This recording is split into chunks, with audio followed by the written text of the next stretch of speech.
I have no idea if we can do this movie. I don't want to do it unless we can do it right and we can create the world as real as possible. This is the biggest movie I've ever attempted to make. And this story means an awful, awful lot. We needed to have a war there for 6 weeks with planes flying around and hundreds of stuntmen and bombs going off.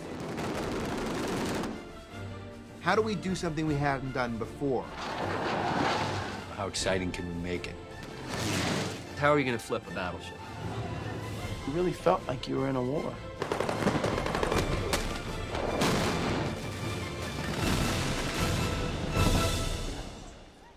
It's a movie that really hasn't been done. Good luck, guys. Zero's approaching, zero's approaching. From producer Jerry Bruckheimer and producer-director Michael Bay. Feel the concussion? Boom! We need to feel the concussion on that water blast. Comes an epic motion picture about that fateful December morning in 1941. Give me to a train! When a nation moved into action. Starring Ben Affleck, Josh Hartnett, Kate Beckinsale, Jon Voight, Alec Baldwin, and Cuba Gooding Jr. Let's get ready to go. Flanker, final turn. I like the ones that go lateral.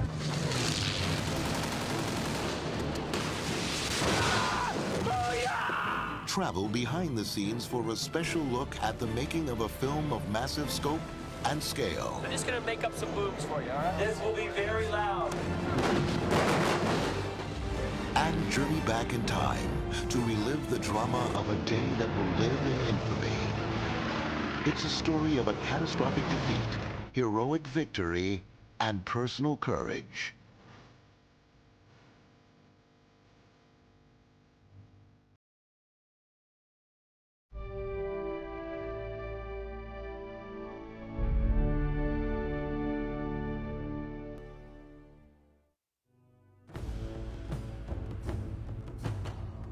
There are events in a nation's history that transform it forever. There are lines in time that mark the beginnings of new eras. Yesterday, December 7th, 1941, a date which will live in infamy, the United States of America was suddenly and deliberately attacked by naval and air forces of the Empire of Japan.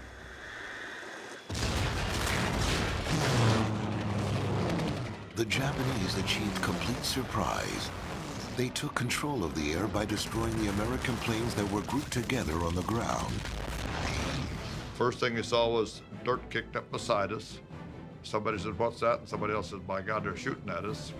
Torpedo bombers targeted the battleships, lined up in neat rows. What's going on?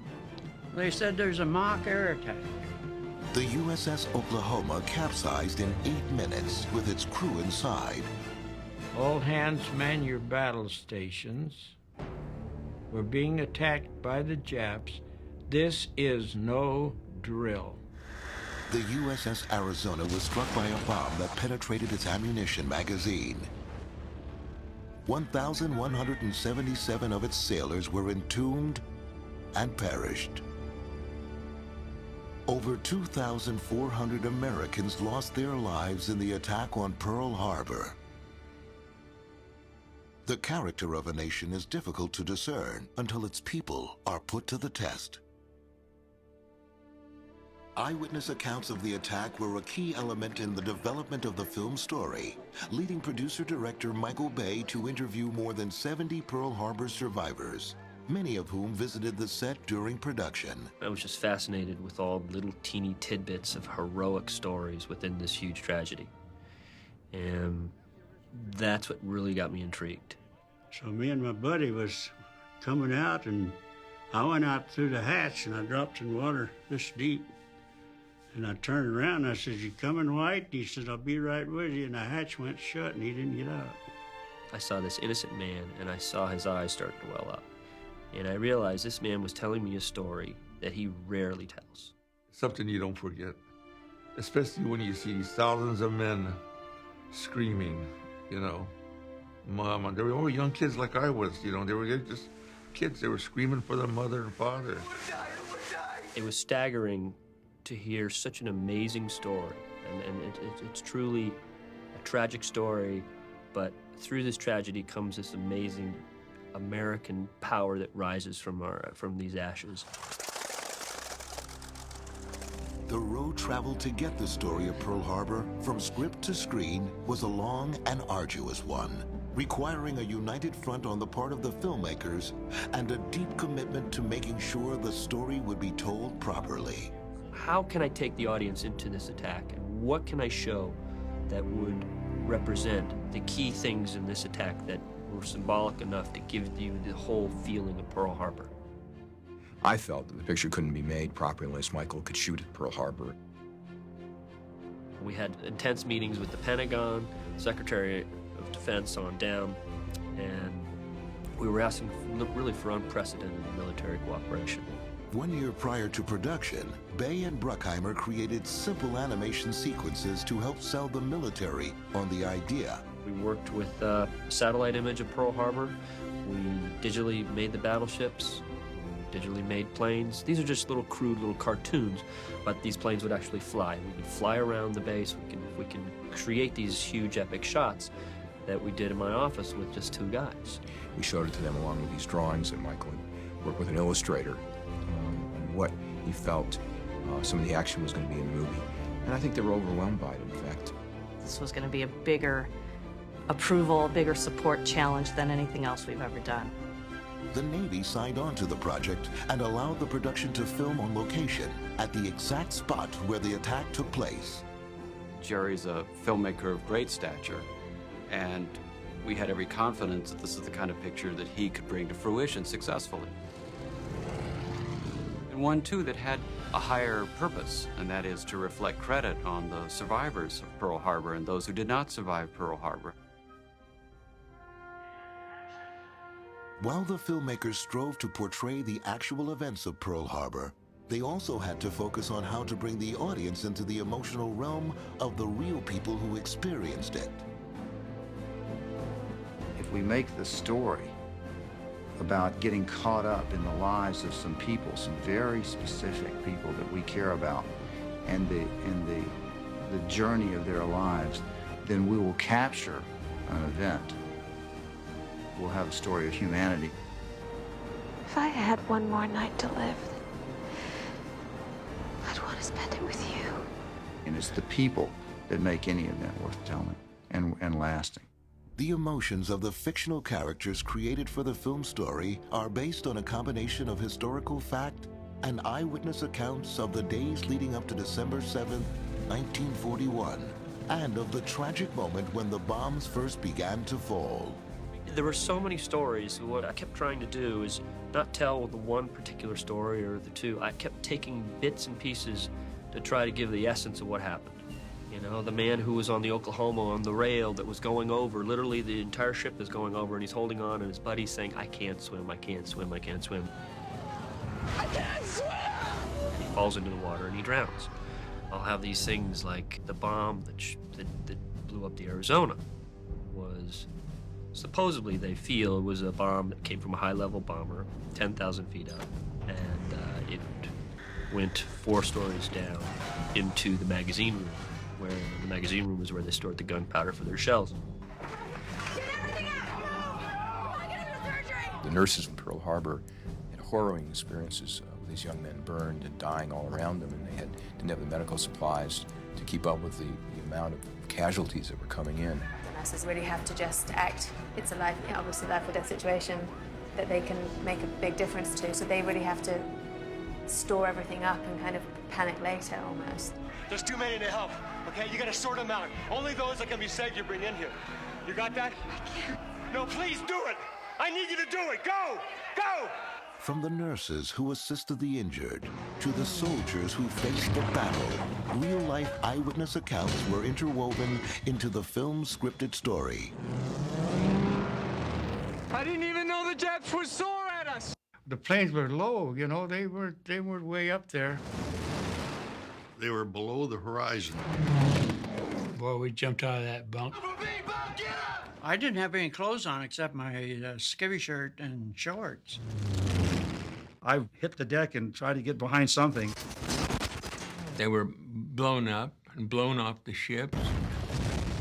The ship it literally jumped up in the air. The ship would start listing, and all the guys would start sliding down the other side of the ship. One had a rifle and the other had a .45, and they were shooting at this plane. We knew they were trapped, and we knew that they wasn't going to make it. The bullets went right past me on both sides, making splinters on the docks. A Japanese plane came over and strafed us, and he hit several of the airplanes. When they come in strafe, they come in strafe low. I would shut my eyes and I'd see those dead bodies. I'd open my eyes and in the darkness I'd see those dead bodies. I had one hell of a time sleeping.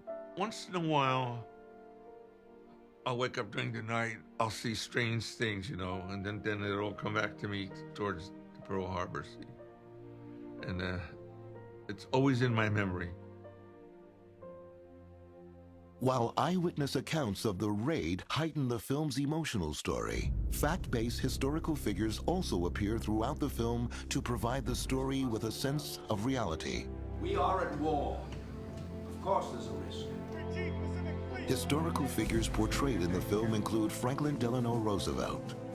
I ask that the Congress declare a state of war.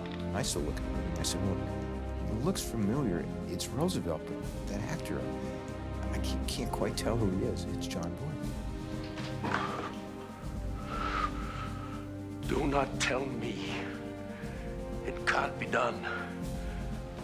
When you think of gravity with this guy didn't have legs. This guy couldn't stand. And I'm very moved by that. Dory Miller, who was a third-class mess attendant credited with shooting down several Japanese planes, is played by Cuba Gooding Jr. They made me a cook. 2 years, they never even let me fire a weapon. Cooks at the time weren't allowed to handle any weaponry, so he never had any formal training on the big guns that he was shooting. 50 caliber, double barrel machine guns, anti-aircraft machine guns, and he just jumped on it and did it. Colonel James Doolittle, who was an innovative Army Air Corps pilot, is played by Alec Baldwin. The mission I'm asking you to volunteer for is exceptionally dangerous. Take a look at the man beside you. It's a good bet that in the next 6 weeks, you or he will be dead. The thing you need to be true to when you do an historical drama is the idea or ideas that the lives of these people represent.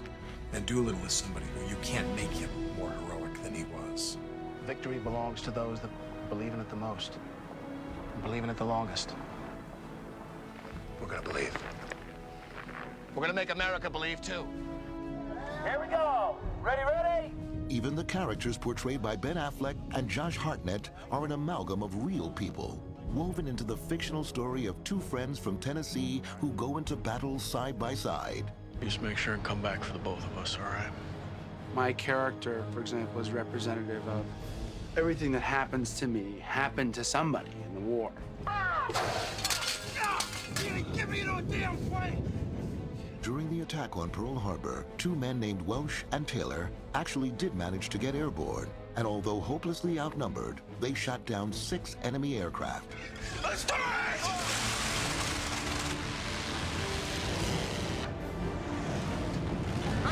I'm not sure we have enough runway! Come on, stay in there, stay in there! There was such idealism and hope and kind of youthfulness and kind of naivete, it seems to me, and it was all shattered in one awful, tremendous morning.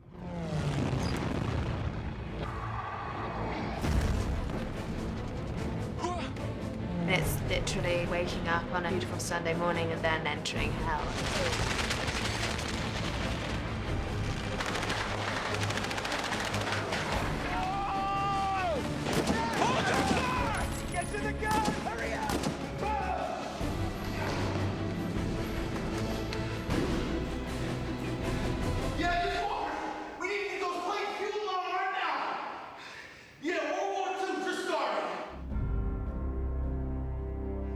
With the cast of characters defined and the focus of the epic story in place, the filmmakers were left with the logistical task of pulling together the resources for the production and recreating a battle of massive scope and scale.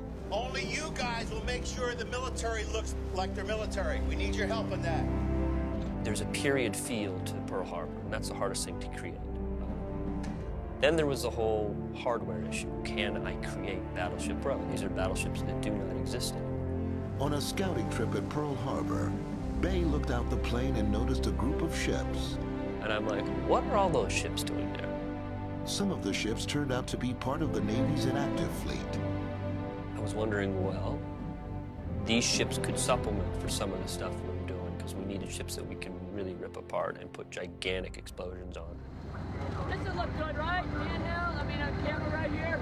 After the production was satisfied that the Navy ships would not be damaged, they became a part of the set for the film. When Michael Bay came aboard, I think he felt that we were really pulling out all the stops for him, and he was right. I mean, we really allowed him to kind of dictate on the set, you know, what he wanted, what his vision was. Location scouts scoured the world in search of World War II era ships and hardware. Here we go, ready? Scenes would be shot on museum ships and an active aircraft carrier. The word went out to owners and pilots of World War II vintage aircraft.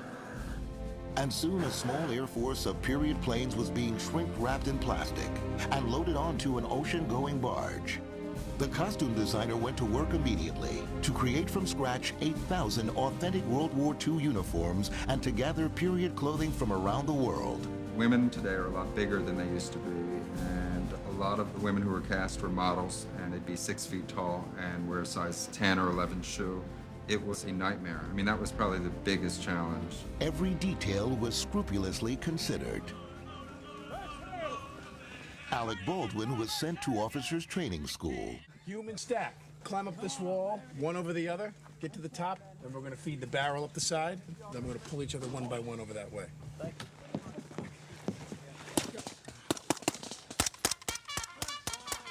And the other male members of the cast were given an opportunity to bond. Keep moving. There you go. Push it. They put us through 4 days of Ranger boot camp, which is really tough boot camp. Perfect practice makes perfect. It was easily the most grueling and difficult physical experience, in some ways psychological experience, I've ever had to go through. Now, do you understand me? Yes, Sergeant, or no, Sergeant? No, you don't. You don't understand. You need to work in your doggone confidence. Practice makes perfect. Yes, sir. Do you need a rest? No, Sergeant. Are you sure? Yes, Sergeant. Our poor actors were submitted to some of the harshest stuff. Come on, Walker, all the way, come on!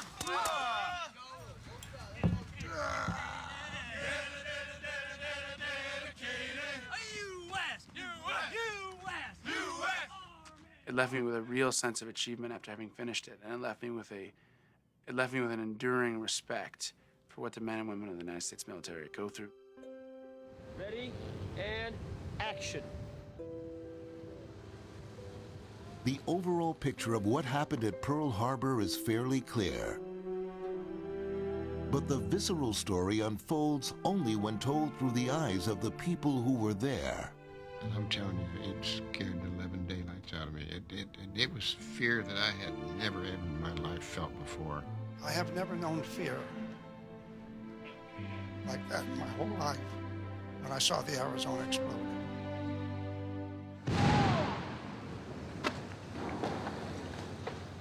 The only way to tell the story that Bay and Bruckheimer wanted to tell was to recreate the event as it happened and put the characters and the cameras in the middle of the action. We were trying to ask them to do something that's never been done before in film. Get ready? Now! Now! One of the most complicated challenges was to capture the scene of the battleship Oklahoma capsizing. And it'd be great if a couple stuntmen could lodge right by the anchor, you know what I mean? Like slide in and grab the rail, okay? The thing is, how are you going to flip a battleship? How are you going to turn it over? And we built the world's largest gimbal. It's like 180 foot in front of a battleship that rolls over. It's 350,000 pounds of steel. We have over 100 stuntmen falling off, and then the thing comes on top of them in the water. And that might only be a minute in the movie, but it makes a realism for that 1 minute. So visceral. And when you see the sequence in the film, you won't believe it. You won't believe it's real. And it is real. He's actually rolling that ship over.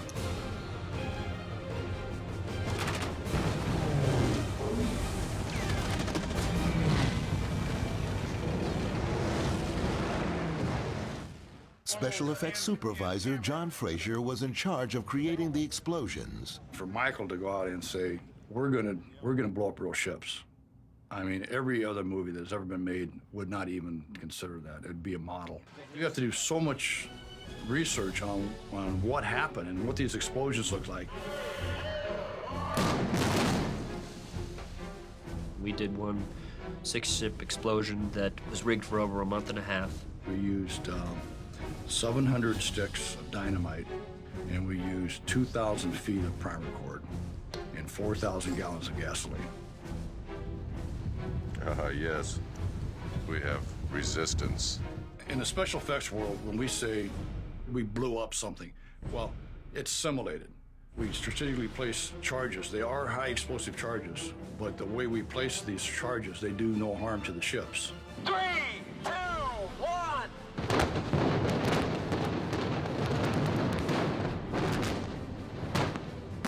Once the explosives were rigged, stunt coordinator Kenny Bates had to place hundreds of people in the middle of them. How are we going to put these, 250, 300 people in these sequences? We have, anywhere between 50 and 100 stunt people and hundreds of extras. But the extras were no ordinary group of people. The extras that we had were all military, and they were excellent. Definitely contributed to the picture. With real soldiers, sailors, Marines, and National Guardsmen as the background actors, a core group of stuntmen performed the major stunts. It was just bodies raining down from the air, just falling one after another after another. And we did these sequences. We'd shoot them 3, 4, 5, 6 times. And every once in a while, Michael might say, give me 5 guys on fire. I want some guys on fire. How many guys are going to be on fire? What do we have? 6 to 8. They were 50 feet in the air. They had to get lit up, wait about 10 seconds till the flames grew up, to a nice burning orange flame. Then it was action. Action! The next essential element for filming the attack sequences was the Japanese fighter and bomber airplanes. Alan Perwin was the aerial coordinator. We had 16 airplanes in Hawaii. We had 4 P-40s. We had 3 Zeros. We had 3 K's, 3 Valves. We had a T-28 airplane as a camera platform, a B-25 as a camera platform, and a helicopter as a camera platform. Steve Hinton was the chief pilot. What can you do? What do you think? How low can we get? How exciting can we make it? Communications is everything. Zero flight, how we doing? We're there, boss. What's your airspeed at? About 155, 155. You can't maintain a safe operation unless you can talk and everybody knows exactly what's going on. These were flying very fast and very close to each other.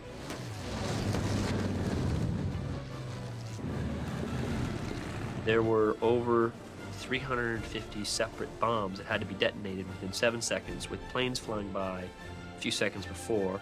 The idea was everybody would kind of converse right when it would go off. And my God, it really did it. It was amazing.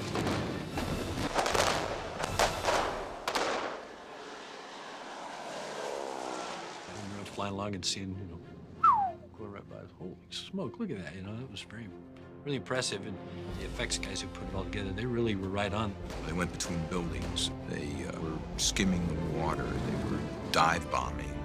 You name it, these pilots did it. Pretty good. Cut. Do it another one like that. Cutting. Property master Charles Stewart constructed dummy torpedoes to be dropped from the planes. I don't know what's going to happen to that torpedo when it hits the water. I don't know if it's going to fall at the right angle, because we haven't done it.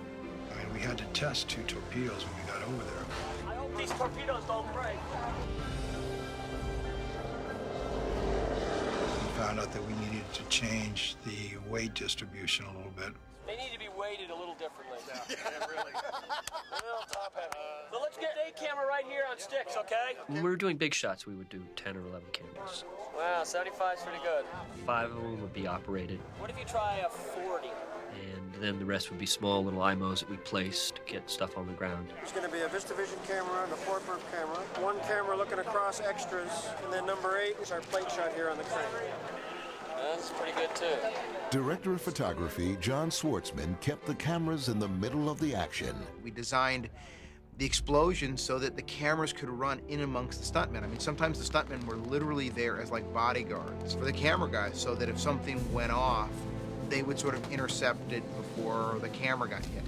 There might be a few shots in the movie if you look very closely. He's our underwater cameraman, and he's dressed up like a Navy sailor with a little camera you barely see. Guys, let's get some ear protection in. It's going to be very, very loud. Ear protection for all my friends, please. First Assistant Director Casey Hodenfield was like a stage manager, in charge of coordinating the logistics of a shot. Ready, and action! Before every shot, you have to discuss what is happening, what sequence is happening, how things are going to be blowing up, in what order. The first debris bomb is behind those 2 stacked green boxes there. It goes. Fire goes on the deck up here where nobody is, and 2 water bombs go right on either side of the bow. How loud? How loud is it, Jim? Earplugs, please, earplugs. How big? Let's have the whole Air Force fly over. That's per Michael Bay. Where a safe zone is. Do not run behind 23. 35 gallons of gasoline is gonna blow up. The wings are rigged with primer cord. And basically, the 6th plane has 15 gallons of gas, and it's on a bomb. Where people can be, where operator cameras can be. Everybody's supposed to be running this way. At these cameras and away from the helicopter, okay? When you see it, you'll say, now, is this all real? Did these guys really go out and do this? We did. We went out and did it. With explosives rigged, fighter planes in the air, cameras in place, and actors, stuntmen, and extras at the ready, some of the most complex battle scenes ever filmed were choreographed from central posts. We are locking up the freeway. The boats are high. Roger that, sir. We're done. Zeros are coming around. 3, 2, 1.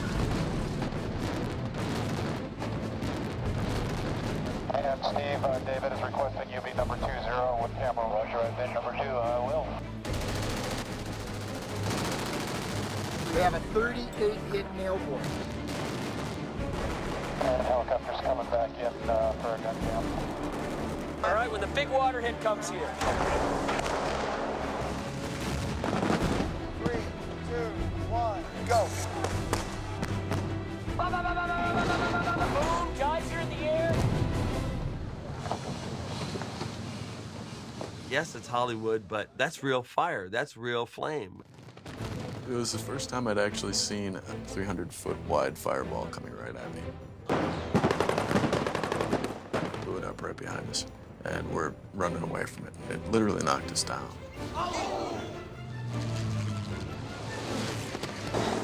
I personally flew aircraft and did maneuvers. I mean, I did rolls, loops, hammerheads, low altitude flying. And, I mean, it was phenomenal. Yeah, stuff it. More glass, the better. We had to have a P-40 come by the tower, and that plane was, I would say, about 11 feet from our tower, coming at 250 miles an hour. If that's not a rush, I don't know what is.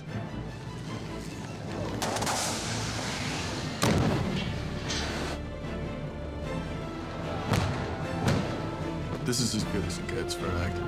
You're actually in Pearl Harbor, and there are actual zeros coming over you. You know what I mean? It's awesome.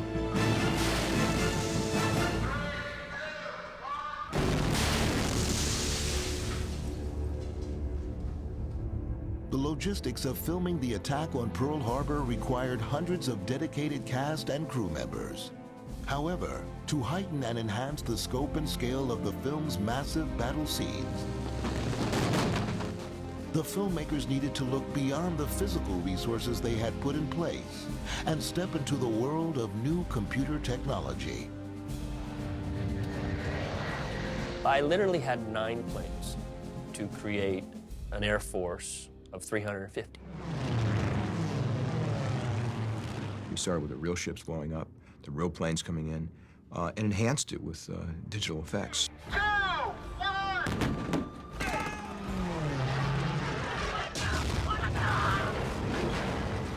I realized there was no way to really do this movie until now because of the digital world.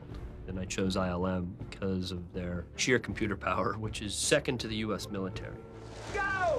It was the job of Industrial Light and Magic to make a few replica planes fill the sky, to turn a few decommissioned ships into the mighty US Pacific Fleet, and to transform the detailed accounts of what happened into a vibrant visual narrative. ILM's Eric Brevig was the visual effects supervisor and second unit director. In Pearl Harbor, you're in a major attack for 45 minutes. It doesn't let up. It's completely believable, and it surrounds you. It's very intense. We can put images on screen that are either too expensive or too unsafe to try and attempt in front of a camera. We'll film it without the people there, and then we will composite real actors into the scene or synthetic people, make it look like they were all in harm's way.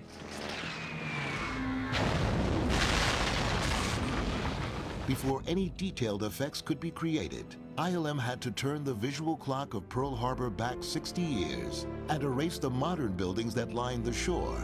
We have to paint out everything practically that's there except maybe the distant mountains and start layering in synthetic battleships, attacking planes, giant explosions, all the stuff that was needed for the attack sequence. So we would build a computer-generated model of a boat or an airplane, and we would duplicate it in the case of the planes hundreds of times, in the case of the boats dozens of ships, so that we could really fill out the entire harbor. And that's something you couldn't do any other way. Sometimes it's my job to run over to the cameraman and say, no, you've got a frame over there to the right where there's nothing because we're going to put in 5 more planes blowing up. Okay, let's just back up 5 feet. About 5 feet? Yeah. You got to shoot a background plate of sort of flying down Battleship Row, and obviously there's no battleships there, there's no smoke, there's no fire. And then you look at that and you think, well, now I got to put the rest of the war in here, you know, and that's sort of the challenge. We want to digitize stuff back there. I understand. Okay, save it, Tom. Continue this row, and then we'll make another row. About 50 planes. About 50 planes. We're going to add in 50 planes. The shots are all so complex that we have to have a team of, 6 people sometimes on the bigger shots. You know, someone will be animating the plane, someone will be working on the water and the boats, someone on the smoke, someone on the bullets and the strafing that the planes are firing. Then there's someone integrating all that.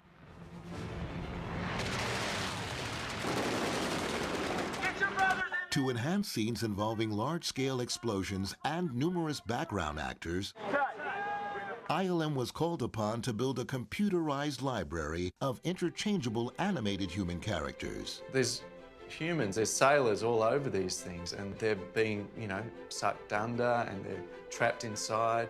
So we had to make sure that we were able to populate our miniature and computer graphics with people. These animated characters were brought to light by programming them with data that came from filming the movement of real people in the ILM studios. Motion capture allows us to capture the movements of a real actor and apply them to our computer graphics characters. We have them dressed in suits with markers on them so that multiple cameras can track them very easily and create animation data from that easily. It looks like a real person because originally it was a real person. So this is the Battleship Arizona, and this is the scene when the bomb explodes. In the footage, you see this smoke coming out of the chimney first, and a lot of people thought that the bomb went down the chimney first. But that's just the internal structure, exploding and pushing that soot through the chimney. For the shot in which the Arizona blows up, we filmed modern ships that are in Pearl Harbor today, and then using the water and the framing, put in a computer-generated version of the Arizona with a massive explosion with people being blown into the air.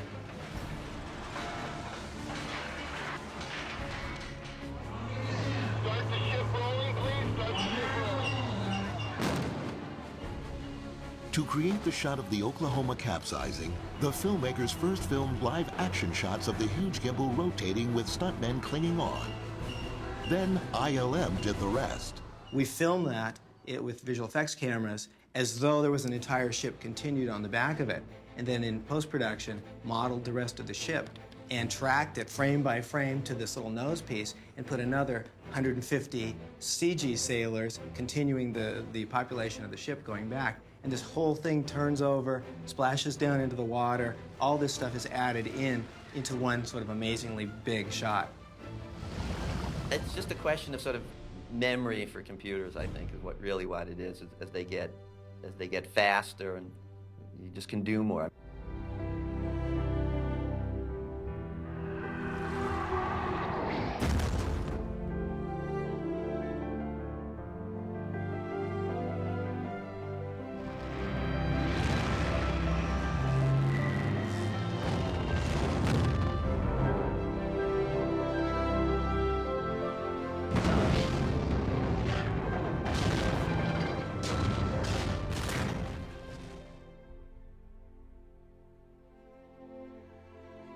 The first year of the war, they were kicking our tails, at least the first 6 months.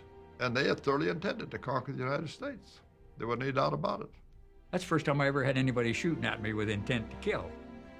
And so that made me a little bit angry, and I decided that, well, by golly, we'll just whip them. We did. Does anyone in this room think that victory is possible without facing danger? We are at war. Following the sudden attack on Pearl Harbor, the United States put into motion a top-secret mission to seek retribution against the Japanese. Mr. President, I think we have an idea about how to bomb the Japanese. Fire away, gentlemen. Lieutenant Colonel James H. Doolittle was assigned the task of assembling a team of volunteer pilots willing to accept a nearly impossible mission to attempt a bombing raid on Tokyo using Army B-25s launched from a Navy aircraft carrier. And Doolittle himself, I think, wasn't sure that the mission was going to work. It was a real suicide mission. Chances are no hope of coming back. No one had ever launched an Army bomber from an aircraft carrier before or since. So it was quite dicey for the Navy as well as for the Army. The filmmakers took on the challenge of recreating the courageous Doolittle raid down to the last detail, including their own sea-based launch from an aircraft carrier.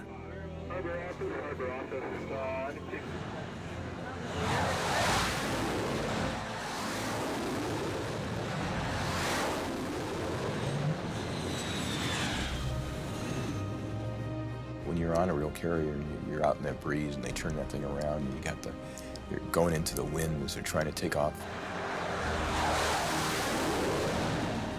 It's exciting. Whenever film companies come to the Navy and they ask us to actually film out on a carrier, that, bar none, is probably the greatest challenge. We have an operational flight schedule that happens daily, so they are pretty much playing in our sandbox. They have to go with our rules, our regulations. The guy took us around the flight deck and he says, this little 2-inch line right here that runs the length of the carrier is the line of death.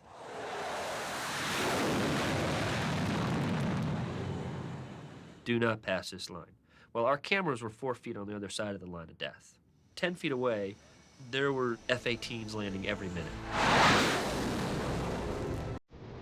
You're set to go? Okay, let's go. The Navy gave the production only a 3-hour window to get their shots, but fog closed in on the carrier. The captain of the ship ordered his crew to scan the weather radar and search the ocean for a patch of sunlight. Indicate 94 RPM. Meanwhile, you see this carrier around the sea going like this, and he found this 20-mile hole of sun. And I'm like, this is amazing. And I said to the guy, I said, can we slow this carrier down? And he goes, yeah. And I said, all right, slow it down. Literally 30 seconds later, this gigantic $6 billion ship slows down. With time running out, the planes were lined up and ready to launch.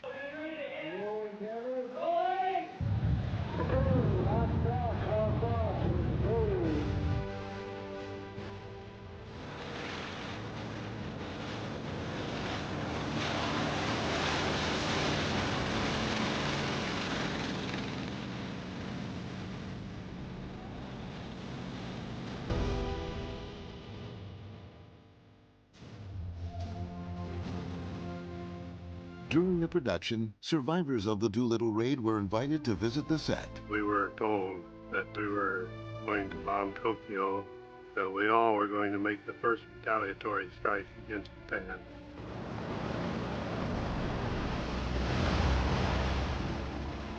Our aircraft was the first one off the hill.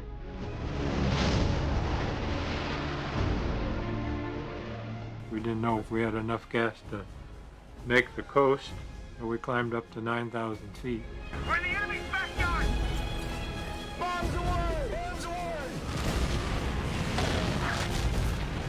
And flew until we ran out of gas and everybody bailed out.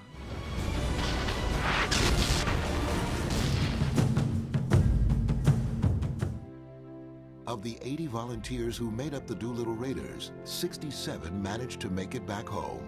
Doolittle came home believing he'd failed, and he got home and they gave him the Medal of Honor. What the United States is defined by today is the direct result of the actions that were taken by Doolittle and everybody else that was a part of the effort after the attack on Hawaii.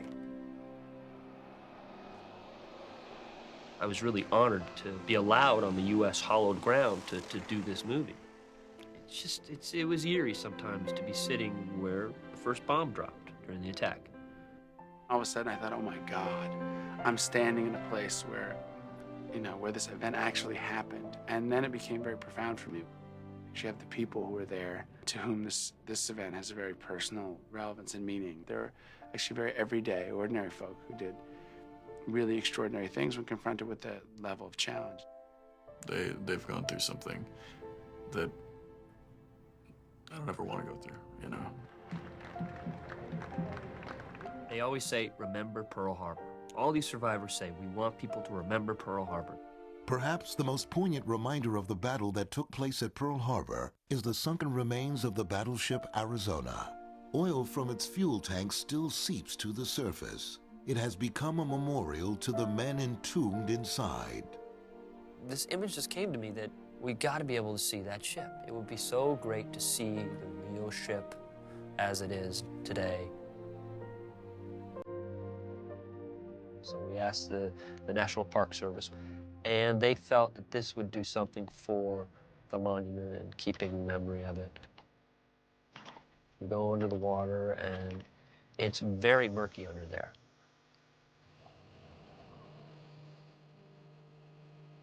And then all of a sudden, you come upon this huge mass, and there's barnacles all over it. Then you see a porthole, and the glass is still in the porthole.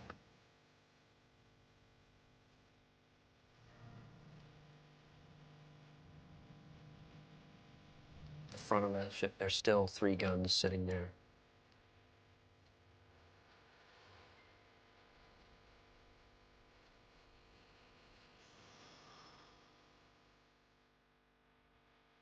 It was quite an experience to go down there. It kind of brings a silence over everything that you're doing. It makes it much more meaningful. And we had an experience where we did a dedication at the Arizona and played taps. You're standing there and 1,100 men entombed in the Arizona, they're still there.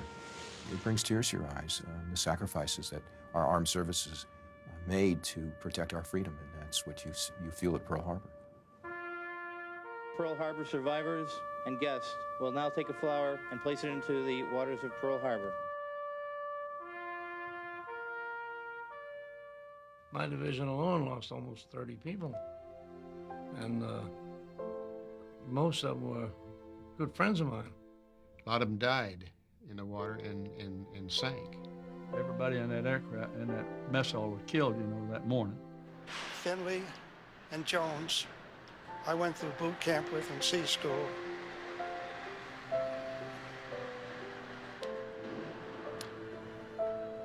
They were killed that morning. It's hard when you know someone real personally. You go through boot camp and all of that. It's a movie that ultimately gives you a great surge of emotion. You learn something about that day. You learn the character of those people, what they were so committed to America and doing the right thing for the country and putting their country ahead of their lives. And it was amazing how the country pulled together. Well, it's a seminal event in our history. Pearl Harbor stands out as one of America's biggest tragedies and turns into its biggest triumphs. In a way, it's about a loss of innocence for the United States. I came to recognize that this was this hugely important moment in American history. And ultimately, this is a movie that people, when watching, get emotionally involved in. But it does show the fighting spirit and the awareness on the part of the people who were there. I think these sorts of movies, what you take away from them is a larger understanding of things that happened in the world, sacrifices people made. This is a movie to honor these volunteers and veterans. And I think that's one of the themes of the movie, is that the heart of the volunteers what won the war for us, the men who wanted to protect our country and their homes.